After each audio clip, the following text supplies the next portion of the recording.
ঠাকুরপো,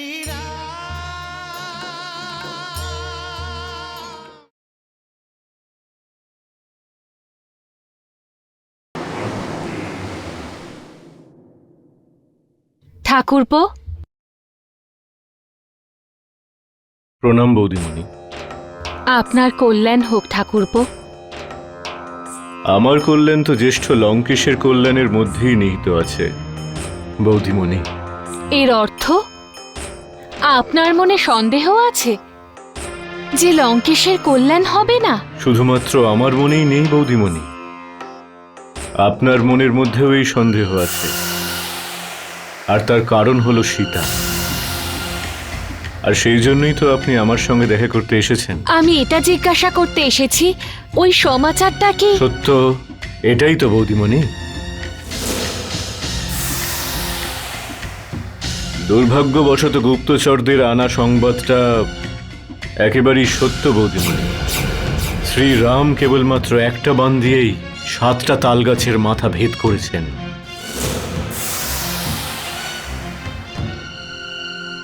একটাই তীর দিয়ে 7টা বৃক্ষ ভেদ করেছেন? এর কি অর্থ হতে পারে ঠাকুরপো? একটা বাণের দ্বারা 7টা তালগাছকে ভেদ করে শ্রীরাম অনেক রকম সংকেত দিয়েছেন। প্রথমত তো এটাই, শ্রীরামের মতো কোনো ধনুর্ধারী পৃথিবীতে নেই। আর দ্বিতীয়ত, উনি অত্যধিক শক্তিশালী।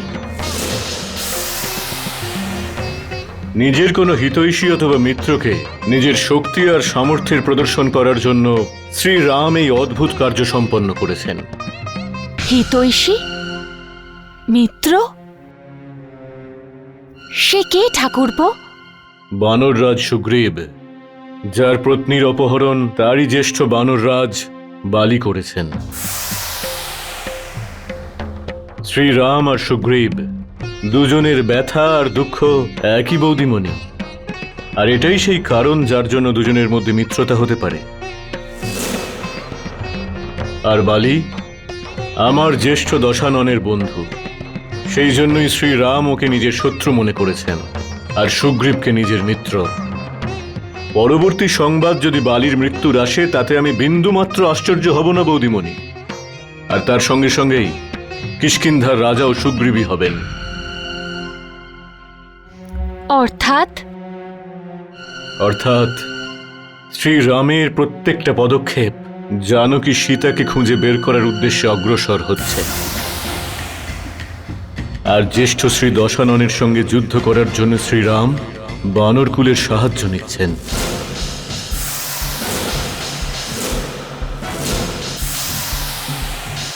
আমি লঙ্কেশ, লঙ্কেশ আমি ত্রিলোক বিজেতা। আমার মতো শক্তিশালী এই ত্রিলোকে আর দ্বিতীয় কেউ নেই। আমার মতো শৌর্যশালী এই ত্রিভুবনে আর কেউ নেই। আমি হলাম সবচাইতে শক্তিশালী। আমি মহাপরাক্রমী।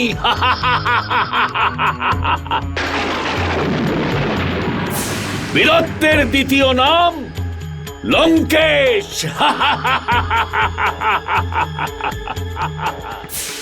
আমার মতো সাহসী দ্বিতীয় আর কেউ নেই। আমার মতো বিজয়ী আর কীর্তিমান এই ত্রিভুবনে আর কেউ নেই। অহংকার হলো লঙ্কেশের অলংকার।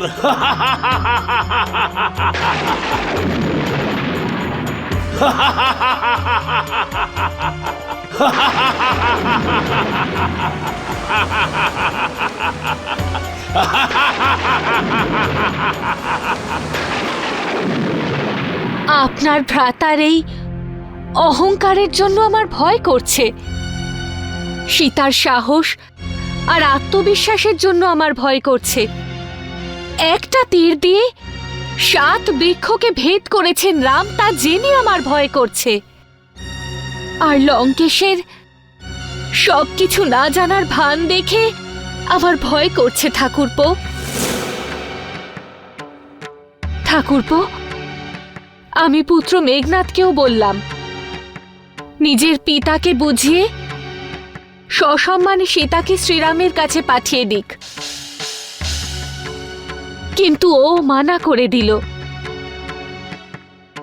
আপনার কাছে হাত জোড় করে প্রার্থনা করছি, আপনি কিছু করুন। সীতাকে লঙ্কার থেকে শ্রীরামের কাছে পৌঁছে দিন। বিধির বিধানকে কে পাল্টাতে পারে বৌদি? তার মানে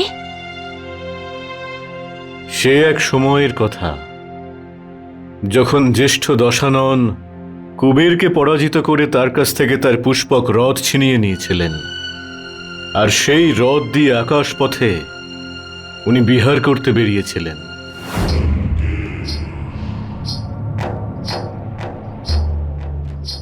ওম বিষ্ণবে নমঃ। ওম বিষ্ণবে নমঃ। ওম বিষ্ণবে নমঃ। ওম বিষ্ণবে নমঃ। ওম বিষ্ণবে নমঃ।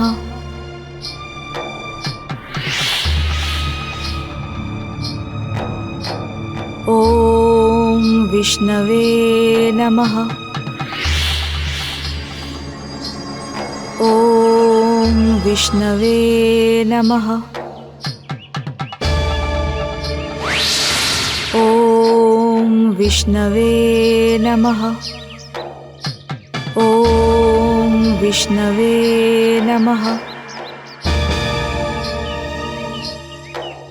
ওম বিষ্ণবে নমঃ।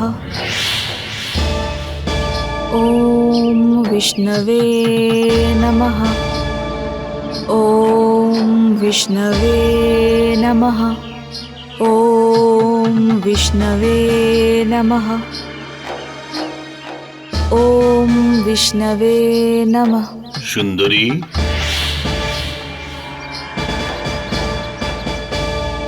जय श्री राम।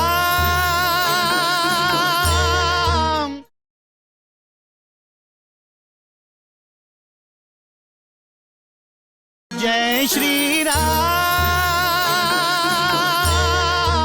ওম বিষ্ণবে নমঃ। ওম বিষ্ণবে নমঃ। সুন্দরী, এখানে কি করছো এই জনমানবহীন অরণ্যে? তপস্যা। তপস্যা? তোমার মতন সুন্দরী যুবতীর তপস্যা করাটা যৌবনের অপমান। সুন্দরী, ক্রোধ,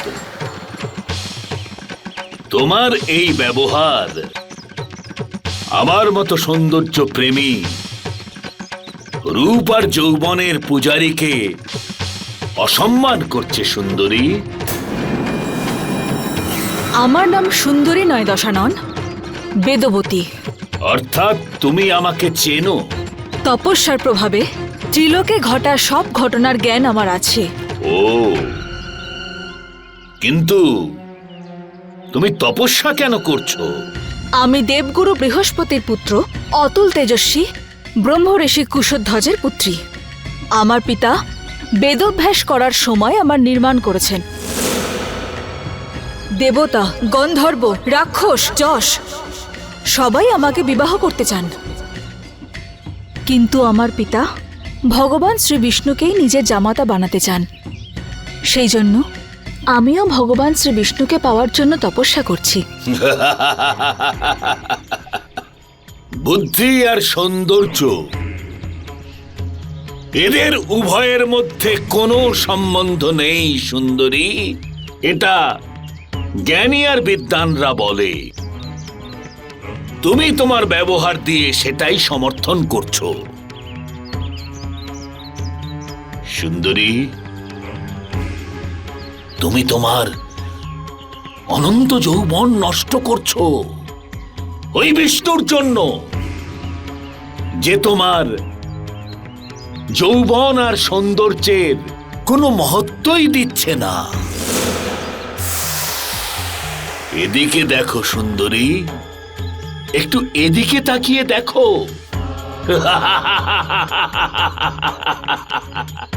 আমি লঙ্কেশ, লঙ্কেশ।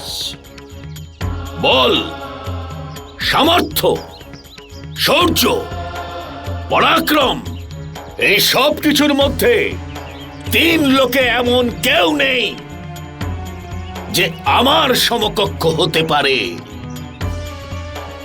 সুন্দরী, তোমার বিষ্ণুও নয়।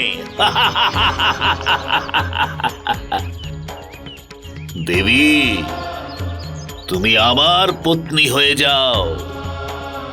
এই দশানন তোমার এই যৌবন আর সৌন্দর্যকে পুজো করবে।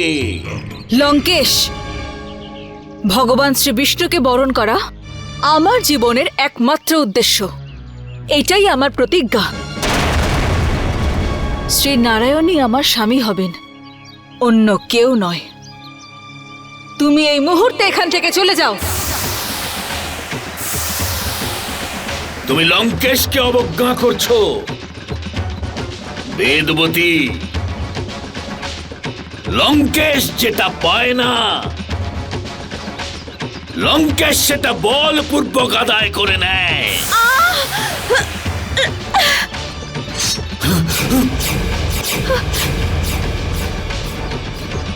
দুষ্ট পাপী, তুমি আমাকে স্পর্শ করে আমাকে অপবিত্র করেছো।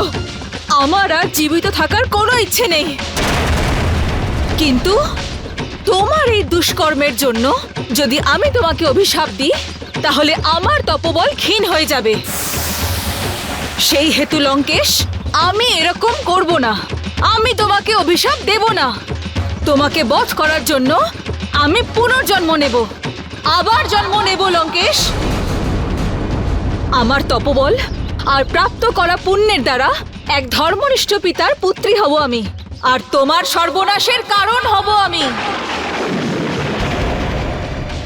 তোমার সর্বনাশ হবে লঙ্কেশ, আমার জন্যই তোমার সর্বনাশ হবে।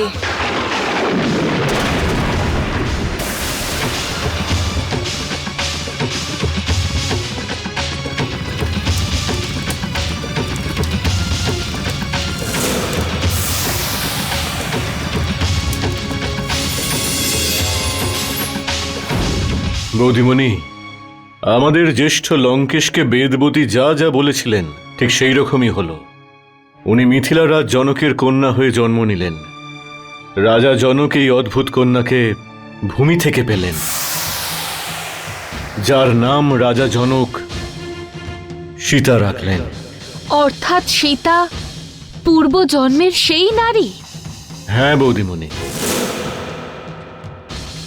নিজের প্রতিশোধ পূরণ করার জন্য উনি পুনর্জন্ম নিয়েছেন, আর নিজের তপবল দিয়ে উনি শ্রী বিষ্ণুকেও লাভ করেছেন।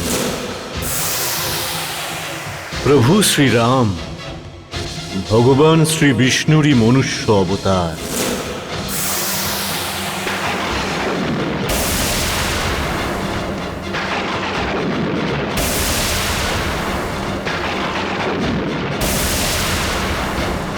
जय श्री राम।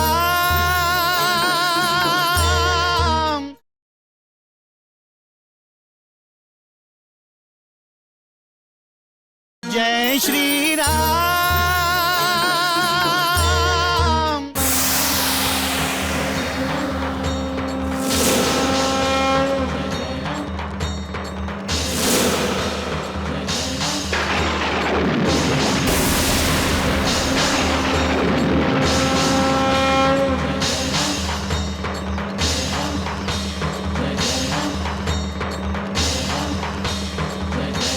প্রণাম রঘুনন্দন।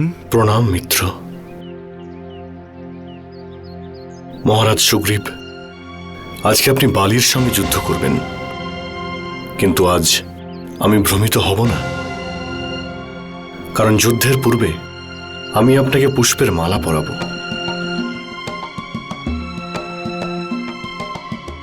যাতে আমি জানতে পারি যে আমার মিত্রকে আর শত্রুকে।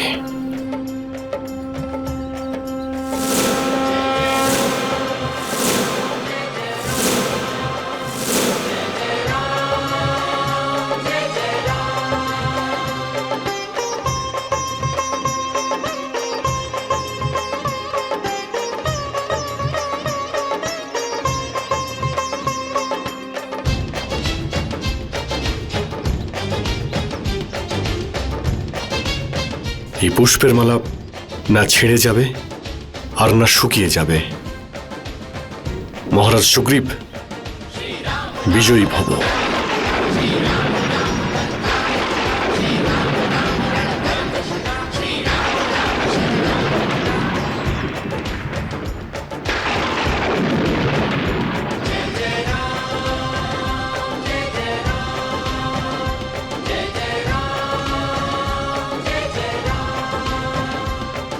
প্রভু শ্রীরাম আপনাকে বিজয়মালা পরিয়ে দিয়েছেন। এবার আপনার বিজয় নিশ্চিত হয়ে গেছে। জয় শ্রীরাম।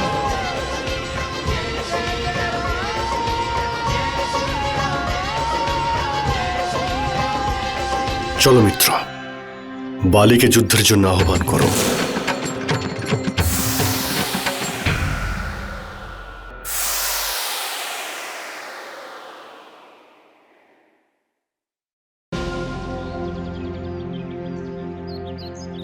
বালি,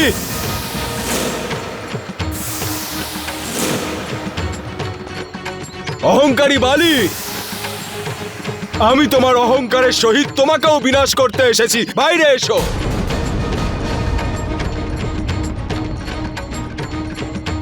সুগ্রীবের মৃত্যুর সন্নিকটে এসে গেছে দেখছি।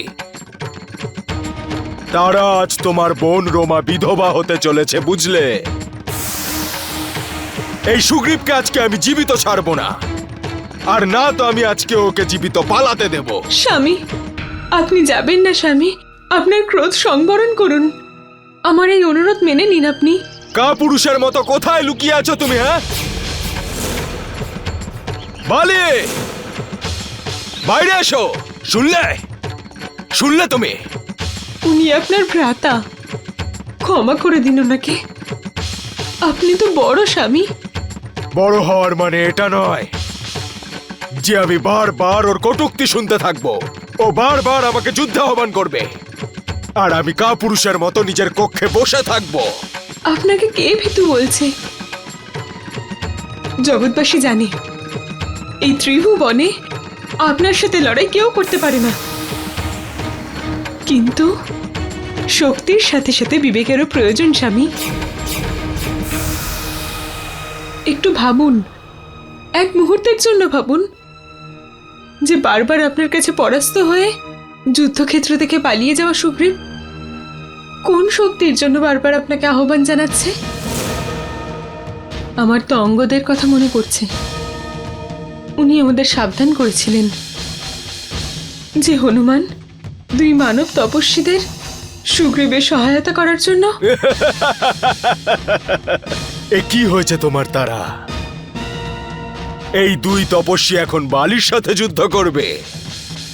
এই দুই মানব পুত্র অজেয় বালির অনিষ্ট করবে। ওনারা দুজন সাধারণ মানব পুত্র নয় স্বামী। ওনাদের ব্যাপারে যা জানা গেল যে ওনারা দুজন সেই ভাই যারা তারকা আর সুবায়ুর বধ করেছিলেন। আর এই রাম সেই রাম যে ভগবান শিবের ধনুক ভেঙেছিলেন। আর এখন ওনারা দুজন সুগ্রীবের সহায়ক। সেই কারণে ওনারা আপনাকে যুদ্ধে আহ্বান করছেন। স্বামী, আমার মনে আশঙ্কা জন্মাচ্ছে আপনি সুগ্রীবের সাথে যুদ্ধের জন্য বাইরে যাবেন না। বালি, কি হলো তোমার বীরত্বের? আমি এতবার যুদ্ধে আহ্বান করার পরও সামনে আসতে পারছো না তুমি? বাইরে এসো। আমি এই যুদ্ধে আহ্বান অস্বীকার করতে পারি না। সরে যাও। যাবেন না স্বামী।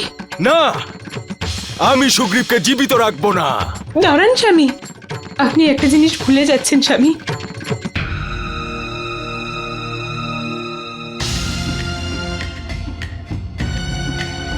দাঁড়ান।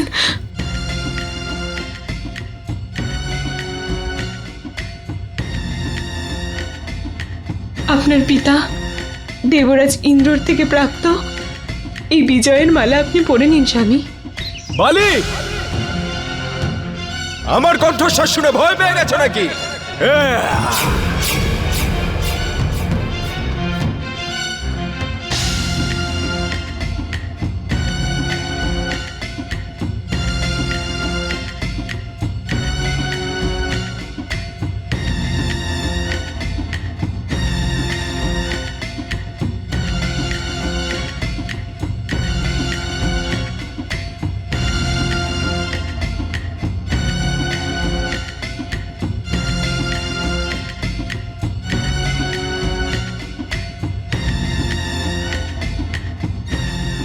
বালি, আরে কি হলোটা কি তোমার বীরত্বে? এতবার যুদ্ধে আহ্বান করার পরও সামনে আসার সাহস নেই তোমার। বাইরে এসো কাপুরুষ।